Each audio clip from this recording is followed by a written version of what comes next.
Hebreos 12:1 al 2 dice, por tanto, nosotros también teniendo en derredor nuestro tan grande nube de testigos, despojémonos de todo peso y del pecado que nos asedia, y corramos con paciencia la carrera que tenemos por delante. Y entonces el apóstol nos dice cómo debemos de correr esa carrera. Puesto los ojos en Jesús, el autor y consumador de la fe. Otra vez, puesto los ojos en Jesús. Y es ahí donde queremos comenzar. ¿Por qué? Porque todos nosotros hemos estado, especialmente en estos últimos tiempos, con tanta información, siempre hemos estado mirando algo, a alguien. Eso es una historia de toda la vida, ¿verdad? Todos vivimos, de hecho, desde aquello a lo que damos nuestra atención. Y con el paso del tiempo, aquello que contemplamos más tiene el potencial de moldear cómo pensamos, sentimos, cómo respondemos a nuestro diario vivir. De hecho, es posible que poco a poco nos comenzamos a parecer a aquella misma cosa o personas o información o mensaje que está ocupando el centro de nuestra mirada. Es decir, este texto de Hebreos capítulo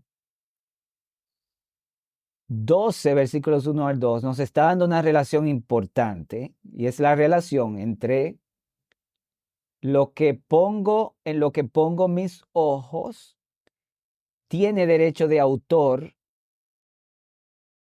y de consumación en nuestras vidas. Y una pregunta con la que podríamos comenzar es, no qué estamos haciendo, sino a quién o a qué estamos mirando.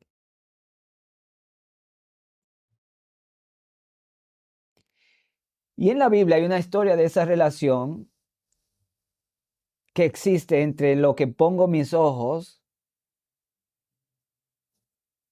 y esa autoría o consumación en mi vida.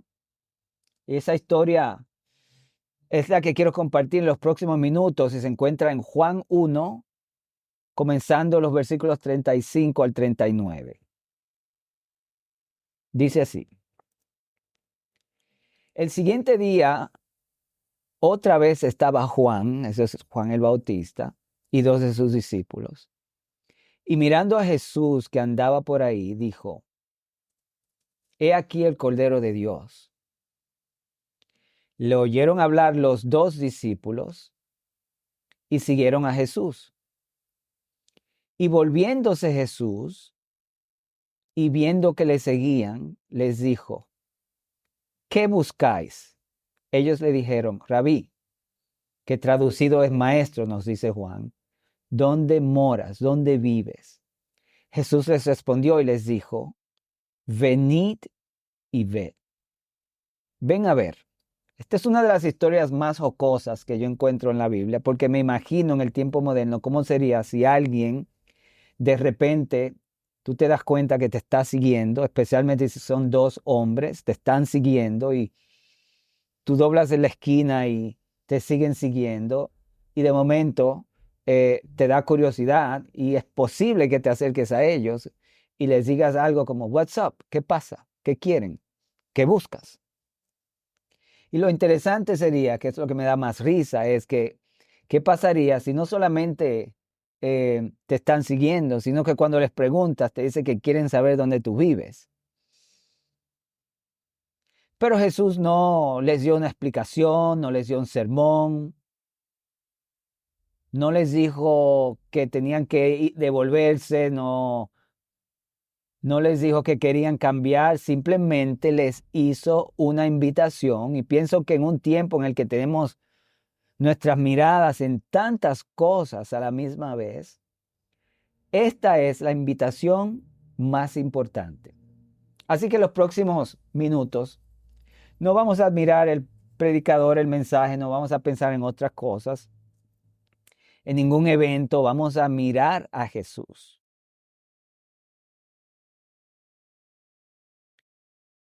Y si durante los próximos minutos logramos verlo con claridad, como lo vieron estos dos discípulos, entonces es posible que Jesús tome el derecho de autor y consumador de una obra en nuestras vidas antes de que este mensaje termine. Y espero yo que no solamente sea hoy, sino que entendamos por medio de esa historia que poner nuestros ojos en Jesús, que el autor no está hablando de simplemente mirar, como hacer contacto visual, es algo más profundo, es enfoque en Jesús, porque la consumación toma tiempo, es un proceso, es decir, el mensaje es cambiar de prioridad y que no solamente hoy sea donde Jesús toma derecho de autor en mi corazón, en mi mente, en mis emociones, en mi vida, sino también que pueda hacer esta experiencia algo extendido. Volvamos entonces por un momento al relato de Juan. Juan capítulo 1, versículos 35 al 39. Lo voy a leer de nuevo. El siguiente día otra vez estaba Juan y dos de sus discípulos, y mirando a Jesús que andaba por allí, dijo: He aquí el Cordero de Dios. Le oyeron hablar los dos discípulos y siguieron a Jesús. Y volviéndose Jesús y viendo que le seguían, les dijo: ¿Qué buscáis? Ellos le dijeron: Rabí, que traducido es maestro, ¿dónde moras? Les dijo: Venid y ved. Y ellos, por supuesto, estaban interesados, así que fueron, pero eso es todo. Fueron. Juan añade una frase que para muchos de nosotros, incluyéndome a mí, al principio pareció demasiado sencilla. Y es esta: vieron dónde moraba y se quedaron con él aquel día. Vieron dónde moraba y se quedaron con él aquel día. El Espíritu Santo no nos cuenta en este preciso instante de esta historia lo que ocurrió dentro de la casa, qué hablaron, qué preguntas, qué silencio, ni cuánto tiempo estuvieron. Solo sabemos que se quedaron con él. Eso es todo. Se quedaron con él. Pero debió haber pasado algo bastante significativo en ese tiempo corto que estuvieron con él, porque cuando salen de la casa, Juan describe a Andrés de una manera bastante distintiva. Dice el versículo 40 y el versículo 41. Andrés, hermano de Simón Pedro, era uno de los dos que habían oído a Juan y habían seguido a Jesús. Lo primero que hizo, piense en las prioridades que tenían cuando estaban con Juan, siguen a Jesús, ven dónde vive, y cuando sale, lo primero que hace fue buscar a su hermano, y dice, halló primero a su hermano y le dijo: hemos hallado al Mesías, que traducido es el Cristo. Hemos hallado al Mesías.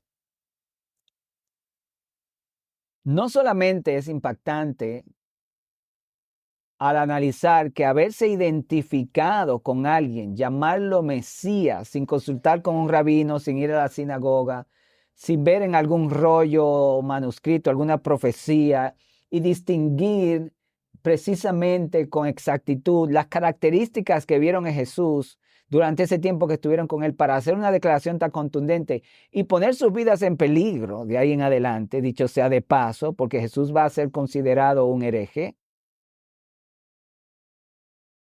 No salió hablando de la casa, no de una experiencia, no habló de sí mismo, no nos dice Juan ni el Espíritu Santo que Jesús suplió sus necesidades económicas, no dice que les dio el sueño que querían, no, nada de esto, simplemente salió hablando de Jesús.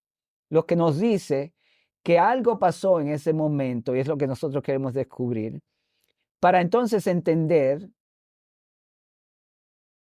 cómo el derecho de autor de Jesús interviene en nuestras vidas y con qué contundencia puede el Señor consumar, autobiografiar nuestras vidas de esa manera.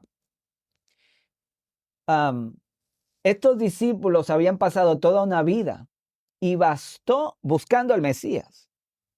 Y bastó solo un momento con Jesús para que la búsqueda dejase de existir. Note un contraste. Juan el Bautista, que cuando recibe el llamado y la orden de comenzar su ministerio, a quien Jesús llamó el profeta mayor del Antiguo Testamento, Juan el Bautista un día, después que había bautizado a Jesús, lo señaló en Juan capítulo 1 2 veces como el Cordero de Dios. Dijo, es necesario que yo mengüe. Dijo, el amigo del esposo se regocija cuando el esposo de la novia está en su relación, ¿verdad? Ese Juan envió discípulos a Jesús preguntando si él era el Mesías. Pero Juan el Bautista nunca pasó un tiempo, no nos registra la Biblia, que Juan el Bautista pasó un tiempo con Jesús, ni siquiera al mínimo la misma franja de tiempo que estos discípulos pasaron. Y estos discípulos, cuando salió Andrés de la casa, hizo una confesión que sobrepasa o no asimila la duda que tuvo Juan.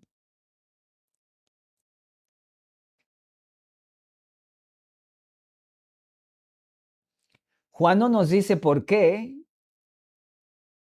pero creo que es el Espíritu Santo quien nos deja este espacio para que contemplemos la escena y nos hagamos la pregunta, ¿qué pasó? Que ese momento fue tan contundente. ¿Qué vieron? ¿Qué reconocieron en Jesús? ¿Qué pasó durante ese breve tiempo? Que todo lo demás, por lo menos para Andrés, comenzara a perder importancia.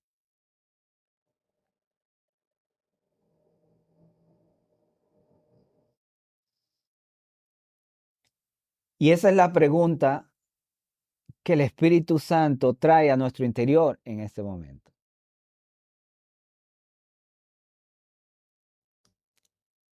Gracias a Dios que el Espíritu Santo no nos dejó sin respuesta, no nos dio la respuesta en esta hora en particular, en este momento de la historia per se. Juan no nos da ninguna respuesta, no nos dice qué pasó, si hubieron milagros, si lo que fue todo fue silencio, si comieron juntos, no nos dice.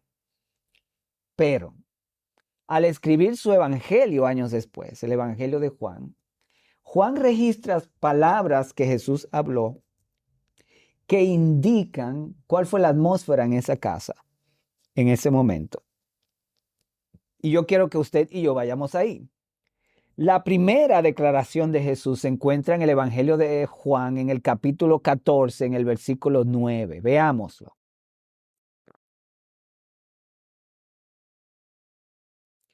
Recuerde, al leer esta escritura, que Jesús les dijo, venid y ved.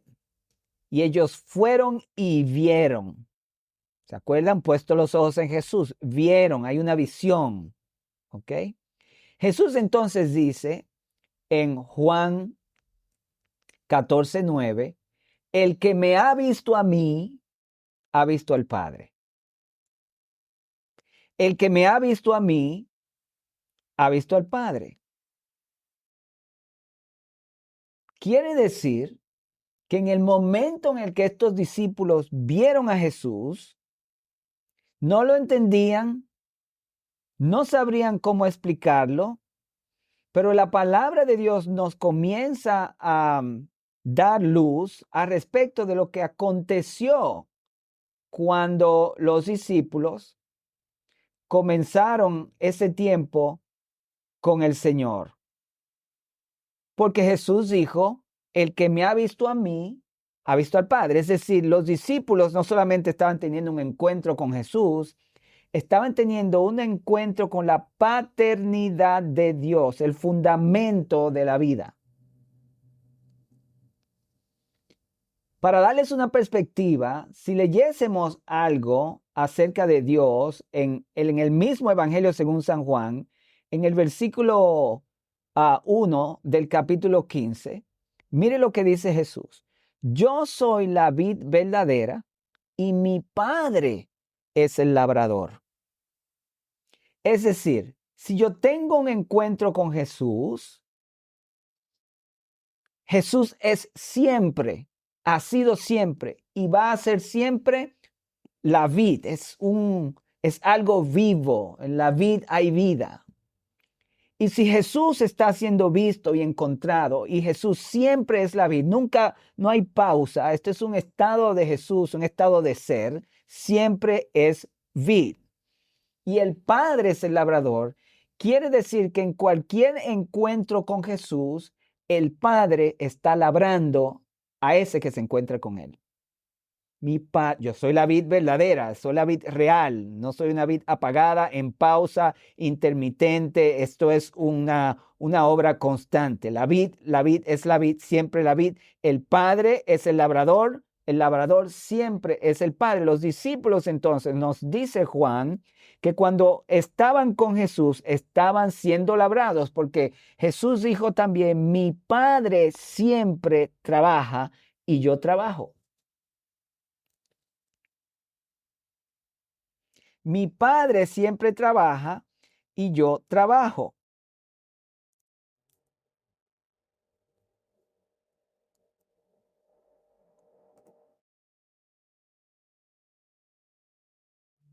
Mi Padre siempre trabaja y yo trabajo.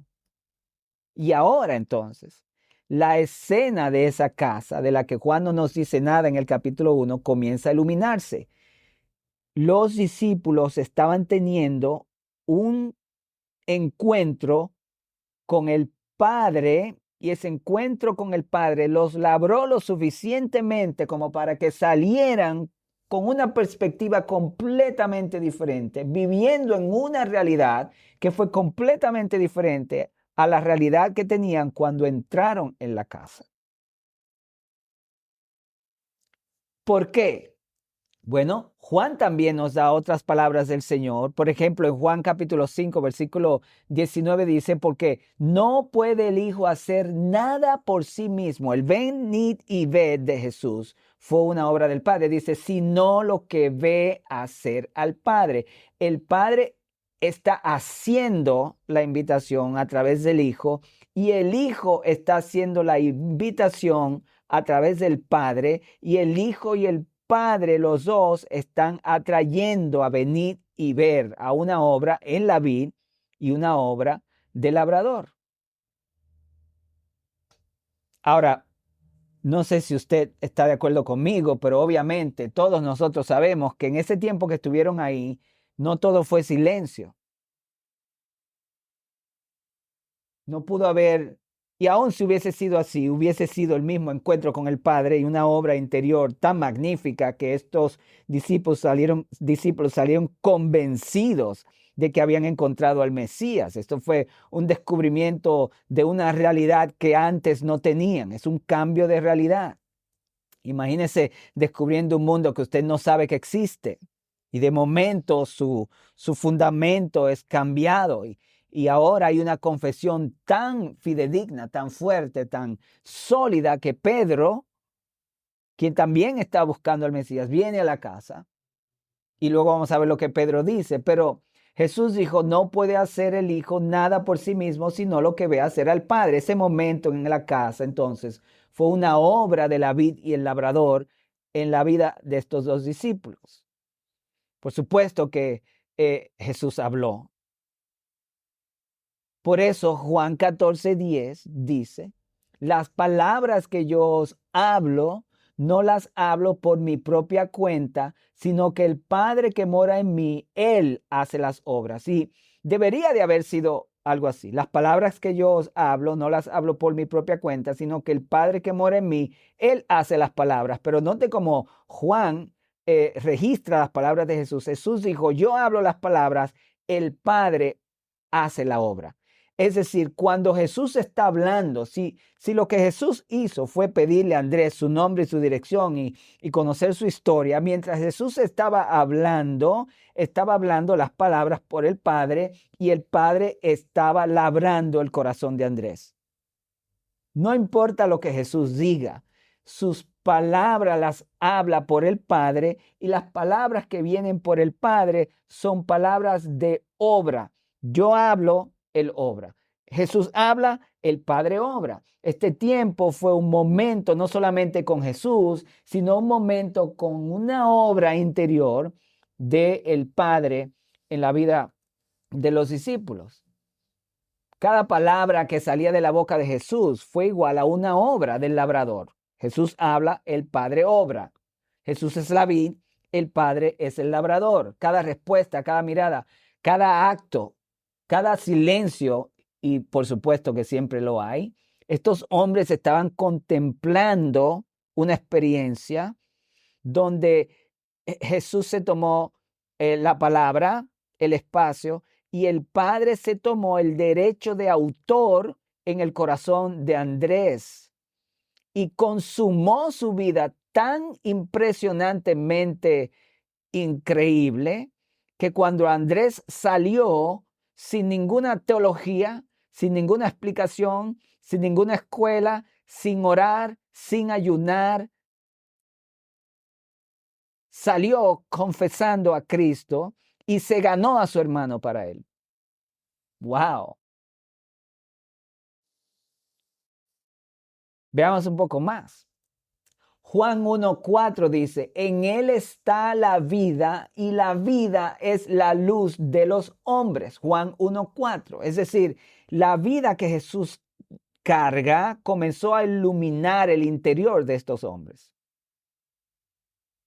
El versículo 5 de Juan dice, la luz de las tinieblas resplandece y las tinieblas no prevalecieron contra ella. Las tinieblas que había en la vida de estos hombres desde que fueron concebidos, en la vida durante el tiempo del Imperio Romano, las vicisitudes que pasaron, los desencantos que tuvieron, los traumas que tuvieron, los rechazos que sufrieron, el trajín del trabajo de ser un pescador, todas sus dudas, todas sus ansiedades, si su papá estuvo ahí, si su mamá estuvo ahí, cómo los criaron, el legalismo del sistema judío. En ese momento la luz de Cristo resplandeció y tenían una confesión tan inmensa que indica que todo miedo, toda culpa, toda confusión que hayan tenido, por lo menos en ese tiempo que estuvieron con él, desapareció. Jesús fue el autor y consumador de la confesión de Andrés, y eso indica que el Padre hizo una obra de labrador en la vida de los discípulos. Jesús es ese tipo de hombre que no necesita demostrar su valor o sostenerse con el conocimiento de otros.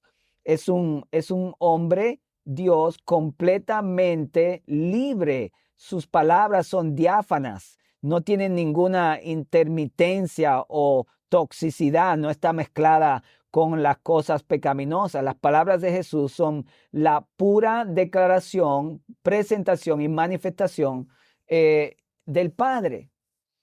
Pedro, quien Andrés fue a buscar y trajo, entonces dice estas palabras en Juan 6:68, en otra historia, pero ilumina también lo que pasó en esa casa. Pedro dijo, Señor, ¿a quién iremos? Tú tienes palabras de vida eterna. Si Jesús habló, esta gente fueron entrados en un momento eterno, fue un momento espiritual, mental, emocional, fueron envueltos en un torbellino de paz y gozo, de amor, tan diáfano, tan puro, que las primeras palabras que pronuncian fueron unas palabras evangelísticas. Y la pregunta ahora es, si esta es la vida eterna, la vida, si Jesús es la vida, si Jesús, la presencia de Jesús produce esta obra del Padre en un ser interior, sin importar el antecedente, de dónde viene, qué ha pasado y dónde está en este momento, si esta es la vida eterna, ¿de cuál vida yo he estado viviendo?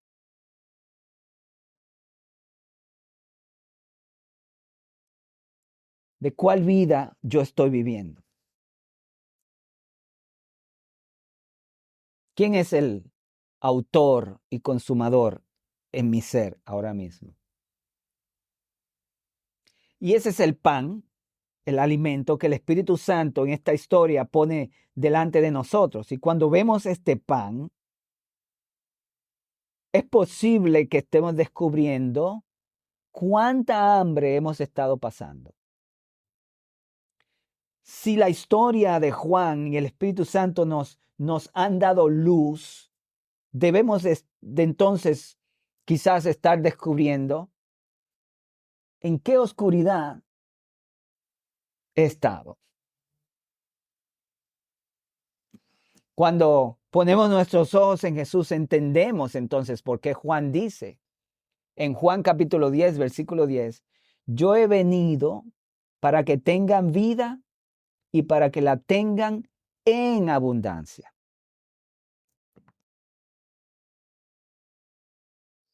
No nos damos cuenta de la falta de abundancia espiritual en nuestras vidas hasta que estamos frente a Él. ¿Cuánta vida recibieron estos dos hombres? ¿Cuánta vida yo estoy recibiendo?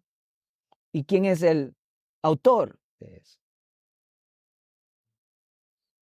He recibido a Jesús como Salvador, pero ¿en qué he estado poniendo la mirada? Refleja lo que estoy contemplando.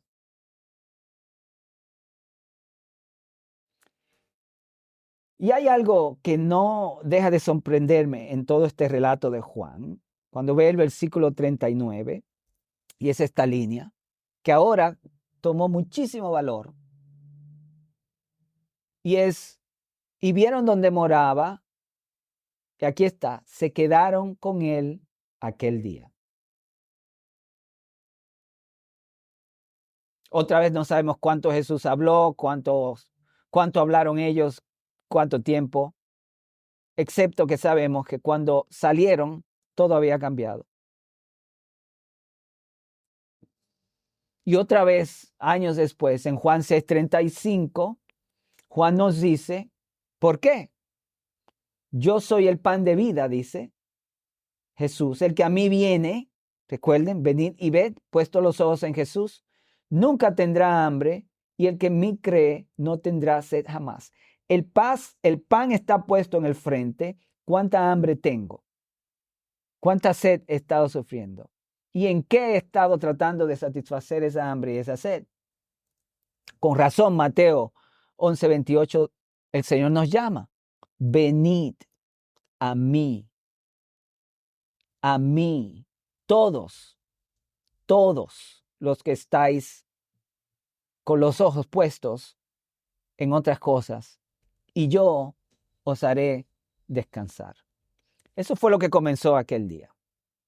No terminaron sabiendo todo acerca de Jesús, terminaron queriendo quedarse con Él. No terminaron con sus problemas resueltos, todavía tenían que ir a pescar, si tenían esposas, tenían que atender a su familia, tenían que ganarse el sostén en el tiempo del Imperio Romano, dentro de una sociedad judía bastante legalista. Y si tenían deseos de que Jesús hiciese algo diferente con ellos, terminaron completamente plenos, simplemente queriendo quedarse con Él. Y quizás algunos de nosotros hemos pasado años aprendiendo acerca de Cristo, pero esta historia tiene otra pregunta. ¿Qué buscas? ¿Qué tú estás buscando? Cuando Jesús hace esta pregunta, no necesitaba respuesta. Jesús sabía los 60,000 pensamientos que tenían cada uno de ellos, los podía discernir, pero el punto no era la respuesta, sino darles la invitación. El punto fue la invitación. La respuesta es la invitación. Venid y vedme a mí, dice Jesús. Venid a mí, venid a mí. Y esa invitación es la invitación que todavía está abierta para todos ustedes. Para usted, hermano, para usted, hermana. Y por eso no quiero terminar con más palabras, sino dejarlo ahí donde usted está, donde Jesús dejó a esos hombres. O mejor dicho, donde Juan dejó a esos hombres. Y ese lugar es con Jesús. Sin prisa, sin nada que demostrar, sin nada que producir, simplemente mirando a Jesús. Yo le podía preguntar a usted, ¿cómo se siente interiormente? Descansando en paz, cansado por las responsabilidades, preocupado por los problemas, agotado por dentro, ¿o no está seguro? Jesús dijo, venid a mí y yo os haré descansar. ¿Qué has estado cargando? Trabajo, situación económica, problemas en el matrimonio y la familia, asuntos con los hijos, algo en su pasado que todavía le duele, temores sobre el futuro, una lucha personal que nadie conoce o no sabe.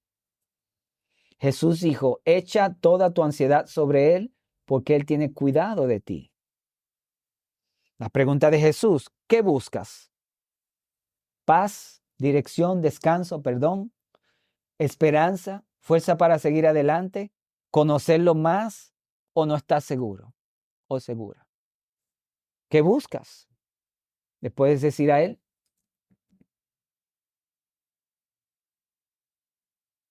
Mientras permaneces delante de Jesús, al concluir, ¿cuál de estas palabras sientes que Él está hablando a tu corazón?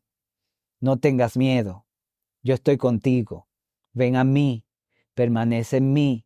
Tus pecados te son perdonados. Yo soy el camino, yo soy la resurrección y la vida. Mi paz os dejo, mi paz os doy. Jesús dijo, no se turbe vuestro corazón. Creéis en Dios, creed también en mí. Quizás lo único que tú necesitas es creer en Jesús y darle el control. ¿Qué quieres? Que te dé paz, que te ayude con la familia, que te ayude a perdonar, que te dé dirección, que te ayude en una lucha imposible, que te sane de un dolor que todavía llevas, que te acerques más a Él o acercarte a Él, que te salve. La decisión es permanecer en Él. Y mientras lo haces, ¿qué respuesta nace en tu corazón? Quizás lo que necesites es confiar más, entregarle una carga, buscarlo diariamente, pedir perdón, perdonar a alguien, volver a caminar con Él o comenzar una relación fresca con Él o seguir escuchando su palabra. Donde quiera que estás en este momento, el Señor, cuando estás con Él, va a tocar algo profundo en tu vida. Y como Andrés y los discípulos, cuando ponemos los ojos en Jesús, Él toma el derecho de autor de nuestra vida y consuma una obra que es la obra del Padre, el labrador. Yo oro que hayas estado en un momento con Él, que hayas entendido este mensaje y que en este momento tú estés a solas con Él, entregándole todo y viendo al Padre tocar tu interior. Que Dios te bendiga.